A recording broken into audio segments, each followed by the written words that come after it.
Hello, this is Ed Gonfandini. Today I'm going to be demonstrating the glue up of a typical shaker style door, which is one of my specialties. After all of the rails and stiles have been machined properly and accurately, we set up the clamps, and you're going to start by laying the stiles out, and you want to always sight them to see if there's any kind of a bow at all. If there is anything, what you want to do is have them going in the same direction, because what you'll want to do is have that cup against the cabinet, because if you don't pay attention to this, what will happen is once it's assembled, you're going to get something that rocks. It doesn't lay flat. So then once you go to put it on the cabinet, you're going to have a little bit of a headache trying to get that thing to lay flat. So that's always something to pay attention to. A lot of times what I'll do is I take the pieces and I'll cut everything out of the same panel, mark it, so I know that these are orientated to go together. Okay, so very simple. And we start out with this. What we're going to do is use our glue bot, specialty glue bottle, brush on our glue, get it nice and heavy. Don't want to be stingy with it. Start there, stand that one up, and this one, and these are all marked as well, because what you want to do is when you're machining all these parts, depending on the batch, you can have tons and tons of parts, and if you don't mark them, you're going to run into a nightmare. So I always do is have everything marked out with a little code. Now we got the panels are cut, okay, 1/16 under, and then what we do is we sand these ahead of time, as well as having the inside surface of the rail sanded, because once you assemble it, you can't really get at it to sand it properly. So, and then you're going to want to do is have your good face orientated the way you want it. And then we go ahead and slather this up with some glue. Make sure we're good and coated. And depending on your machining tolerances, some may be really, batches might be a little bit tighter than others, but once you practice and you get the feel for it, you'll get these just right, so they go together nicely without having to force them, and they're not real sloppy. And we assemble that like that. Now it's roughly put together. We've got our wet rag with warm water, and we wipe the back side of any excess glue.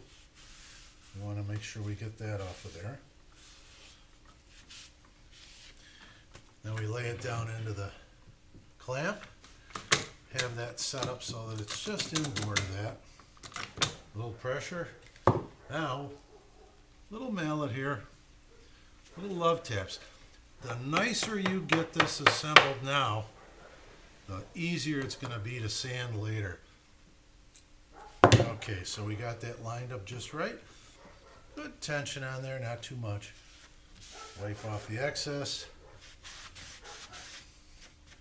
And then I keep a dry brush handy to get out any little stuff that's in there. And I use a stainable glue, so that, I generally do a clear finish, but if you were to do a stain, you want to be able to have it take a color and not have that glue residue smear.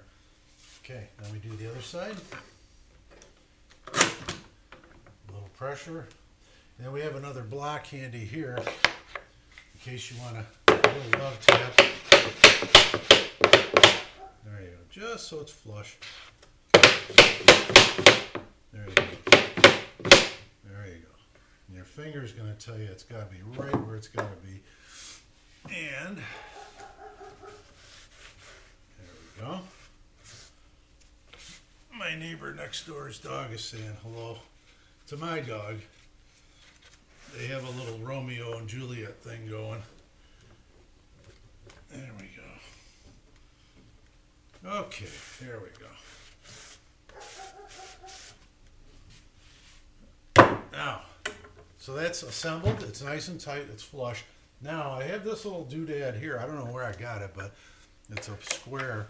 And you can put this in there to use as a reference, just to check. If you were off, Another way to measure and check. This is 27 7/8. 27 7/8. So it's square.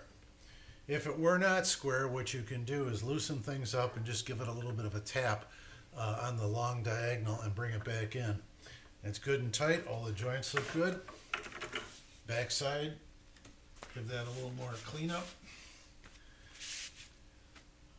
And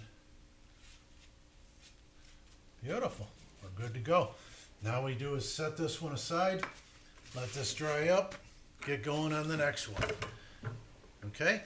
Thank you very much for watching this. This is just one of the videos in my series of cabinet doors and cabinets. Thank you very much.